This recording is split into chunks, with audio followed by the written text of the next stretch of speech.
Mitch Roschelle and Tennessee Republican Tim Burchett weigh in on the Democrat spending plan on The Evening Edit. For more than half a century, the United States has enjoyed the power of being a global financial superpower and the dollar being held as the world's reserve currency.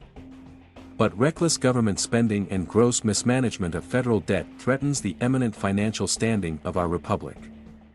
Today, the United States federal debt is nearly $29 trillion and barreling closer to $30 trillion every day. With interest rates at historic lows, the U.S. pays almost $350 billion each year in interest on our debt. That's $350 billion that provides zero return for taxpayers. Fast forward to 2031. The federal debt has climbed to more than $45 trillion and interest rates have returned to the 50-year average of 6.2%. Under this terrifying but very possible scenario, the annual interest owed on federal debt would grow to $2.8 trillion. This is where things begin to unravel. Representative Claudia Tenney, RNY, discusses Democrat infighting causing House Speaker Nancy Pelosi to delay the infrastructure vote and Panama's warning about thousands of Haitian migrants possibly making their way to the U.S. If we allow our nation to get anywhere near this point, we will see a full meltdown of American financial security and credit. Unsustainable government spending would fuel a devastating inflation crisis that would crush working families and severely devalue the dollar.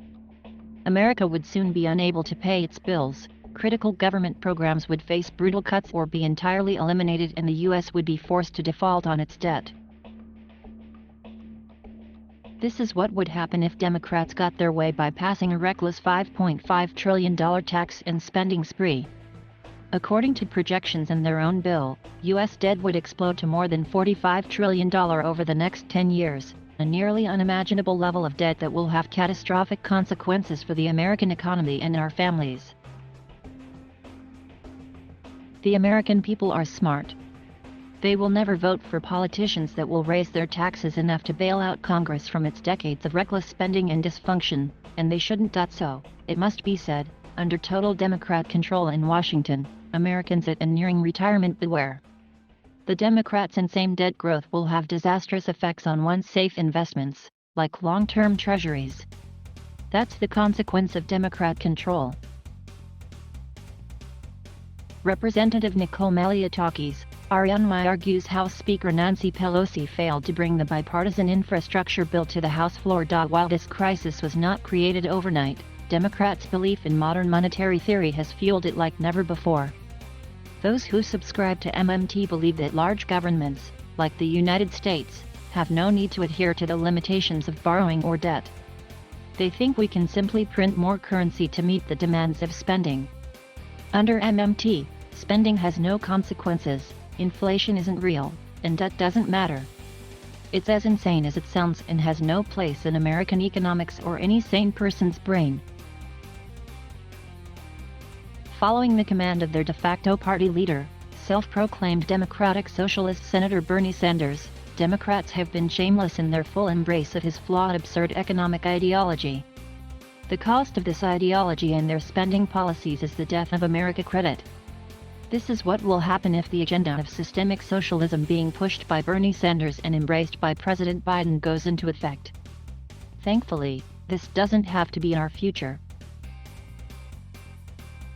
While my Republican colleagues and I have taken a stand against raising the debt ceiling without more measures of fiscal responsibility, Congress must pass substantial reform and commit to a true shift in priorities to avoid the coming death of American credit and secure a strong and stable financial future for our nation. That's why I am fighting for such common-sense reforms like my Federal Debt Emergency Control Act and the Full Faith and Credit Act that hold Congress accountable and stop the decades of waste that created our current debt crisis.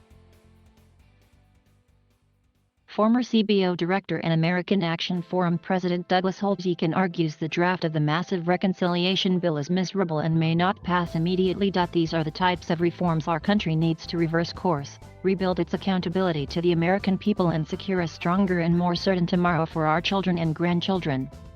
It can be done. I know because I led similar efforts to restore financial stability to my state when I was governor of Florida. Over 8 years, we paid down a third of the state debt, cut taxes 100 times, slashed 5,000 burdensome regulations and saw Florida business boom, creating more than 1.7 million new jobs. The Democrats said the sky was falling. It wasn't. Our playbook worked in Florida and it will work across the nation. America is at a pivotal moment. The decisions we make in the coming months will have an enormous impact on the future security and prosperity of our country. We must reject the failed ideas of socialism and MMT by fighting for smart policy that returns the United States to renewed financial strength and global power. We owe no less to the American people and the future of our great nation. Republican Rick Scott represents Florida in the United States Senate. He is the former governor of Florida.